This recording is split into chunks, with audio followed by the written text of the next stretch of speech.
On the phone right now, I have Graydon from the Young Novelists. Now, your brand new album, Made of Strangers, was just released a few days ago on the 28th. How excited were you That's guys true. for the release to finally hit? Pretty excited. It was kind of a thing where it's like I don't know, like a birthday or like a wedding or something where everything up to the day is like, oh, I got all these things to do. I've got plans and got to talk to all these people and send all these emails and then it happens and you're like, well, it's just another day really. But now that album is out in the world and I don't have to worry about all those various things that I was worrying about up till now. So it's kind of freeing. It's like a nice just now I can let it out there and I can just wait and maybe go play some shows. Nice. Now, already, have you got any reviews in for the album? Is it doing as well as you expected to do so far? We've gotten a good number of reviews so far, far more than our previous album, which is a good thing. I hope that means people know about us a bit more. And yeah, so far the reviews have been really great. They've been really positive, so I'm pretty happy with that. It's a good thing, that's for sure. Nice. Now, did you have any expectations for the album's success as it was released? I keep my expectations low. That's I don't know if that's just my I don't know my Canadianness or I'm not sure what that is, but I don't ever think like, oh, this is going to be a big thing. I just am happy to have the ability to make some music and be able to put it out and have some people listen to it. So that's pretty great to have that happen. And if people like it and they're spreading the word, that's even more amazing. So it's been pretty fantastic. Oh, nice. Now, you had a good pledge music campaign going on for the album. Yes. Yeah. How much did that help, especially with the pre-orders for the album? That I have to say that helped a lot because it's you sort of budget to do the recording stuff, and then there's a budget to do the manufacturing, and then you realize partway through that the recording started to cost more than you thought it would, and then you're hoping that you'll be able to get the manufacturing done that you want to get done, because you can kind of cut corners and start to say, let's make the booklet shorter, or let's make the packaging less nice, and you kind of hope to not have to do that. And I will say the support that we had for the pre-order stuff was very amazing, and it helped us to be able to pay for the packaging that we really wanted to have and to make a really nice looking and feeling and sounding album, and that means a lot to us, and I hope it means a lot to the people that did the pre-ordering, because their support was instrumental in helping us to do it. Nice. Now, with the recording process, how was it performed? Did you use different rooms and techniques, especially with different songs? We were largely in our producer has a recording space called Ill Eagle Studio, and his space was where we recorded most of the things, and it's not huge. It's a couple of different rooms, and so we used all those spaces. But we also I have a home sort of recording space, and we did all of the songs, demos of them first, and then in the pre-production, and then we redid them all in the new space with new and better equipment, and having figured out how to do all the arrangement stuff that we wanted to do. But some of the parts were actually recorded at my house, because I have a grand piano and I have an upright piano and I have a couple of other things here that it's nice to have that sound. A grand piano sounds really beautiful, so it's nice to have that sound for certain songs. And so we recorded that stuff here, and then brought it to the other studio and did the mixing, and then we actually went to a third studio to do some of the mixing stuff, because our producer knows the guys from Sloan fairly well, so he was able to use their studio space to sort of do the final scrubbing of all the sound and make it sound really polished and beautiful. And they have some insane gear at that studio, so it was really quite an experience to be there, for one thing, and to also be able to use that gear was like kind of mind-blowing. So we were very happy to be able to do that. I've heard some nice stories about the Sloan studio from a couple of different bands now. Yeah, it's kind of jaw-dropping when you walk in there, and it's not like a beautiful chandeliers hanging from the ceiling kind of space or anything like that, but the gear that they have is beyond incredible. So, and the way that you can make things sound just with a few small tweaks and turning a dial here and a knob there and a little bit, and it just makes everything kind of blend together more and come alive a bit more. So it was pretty awesome to be there. Now, with having like a different abilities to mix, did that affect your original visions of the songs, and by the way they came out in the end? It was a bit of a law of diminishing returns, because you could spend all your time mixing. I think you could spend years. So at a certain point, we have to sort of say, like, okay, that's let's stop there and call that a mix, because you can really you in each different studio space you kind of pull it apart and put it back together with the best of the gear that you have available. So when you're in our producer's space, then you're doing a mixing there to the best degree that you can, and then you take that and you go to the Sloan space, and then you kind of take it apart again and put it all back together and make it try to squeeze that an extra 10% out of it, kind of thing. So but you could really do a lot, and you could just keep going and keep like incrementally improving.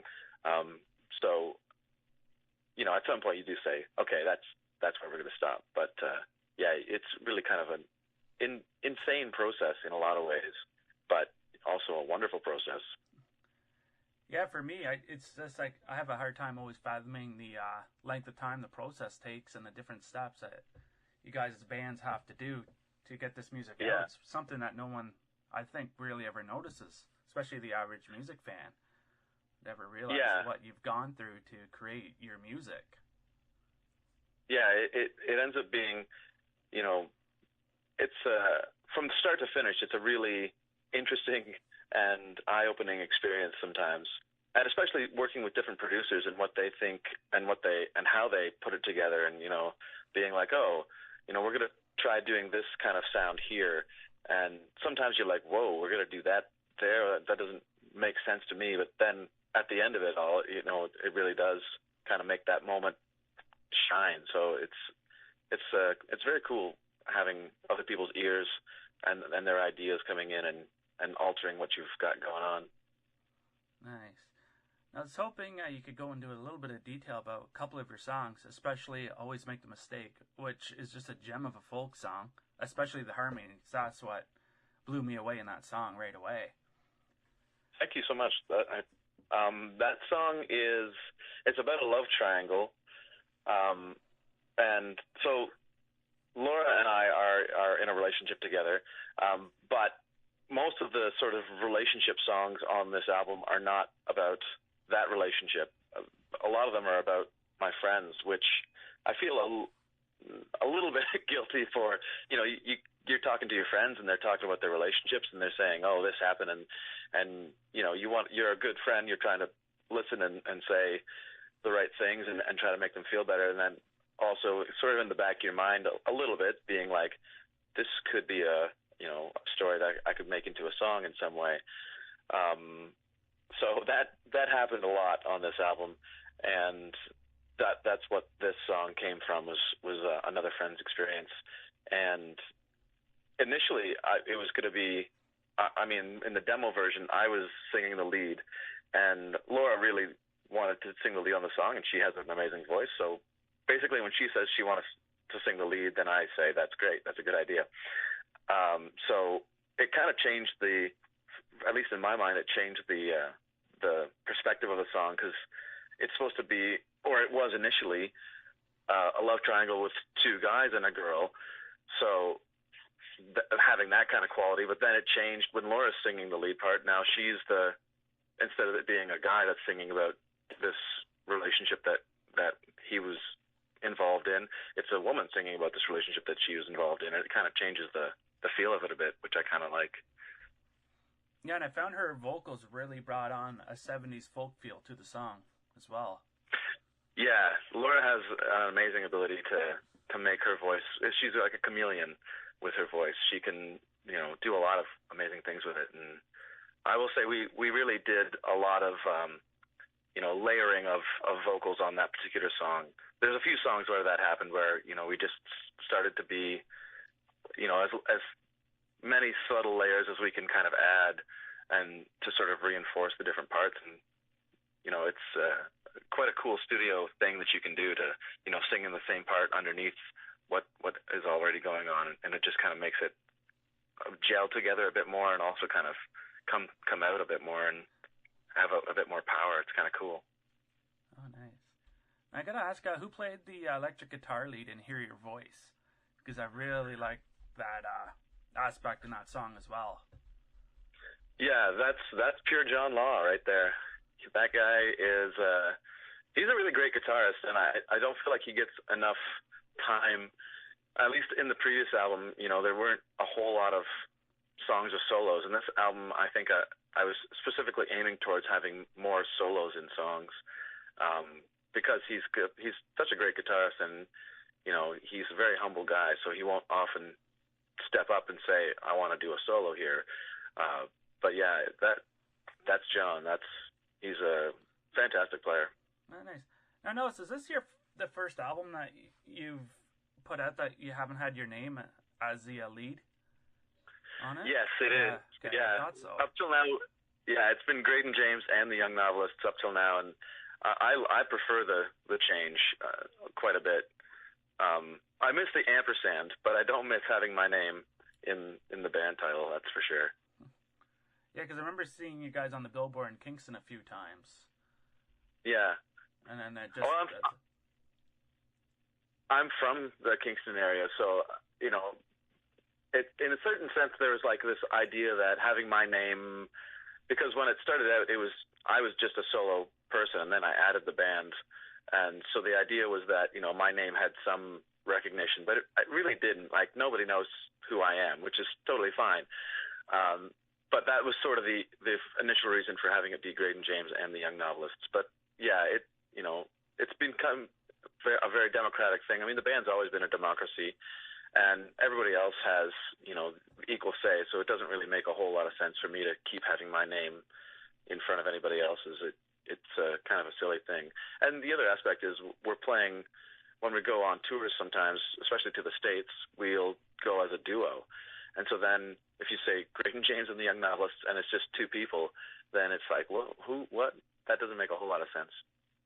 And the other aspect, not to keep belaboring the point, but Laura sings lead on a bunch of songs. So if you're listening to a song and there's a woman singing and it's like amazing song that you really like, and then somebody says, "Oh, who's this?" And you say Graydon James and the Young Novelists, and you're like, "Well, who the heck was singing? Was that Graydon James there?" So in a lot of ways, it just makes more sense for it to be the Young Novelists. Ah, okay, cool. Now, tonight you're starting the first leg of your Canadian tour, like your Eastern Canadian tour in Hamilton. Mm-hmm. Now, what shows are you looking forward to the most on this tour? I actually am quite excited about all of them. Partly just because I like to play music live in front of people. That's kind of a fun thing to do. But there's a few, the Moncton and Halifax and Fredericton, we haven't been there for like a year and some. So it's been quite a while since we've played, well out in the Maritimes. And so that's going to be a lot of fun, just because we'll be, seeing a lot of friends that we haven't seen for a long time.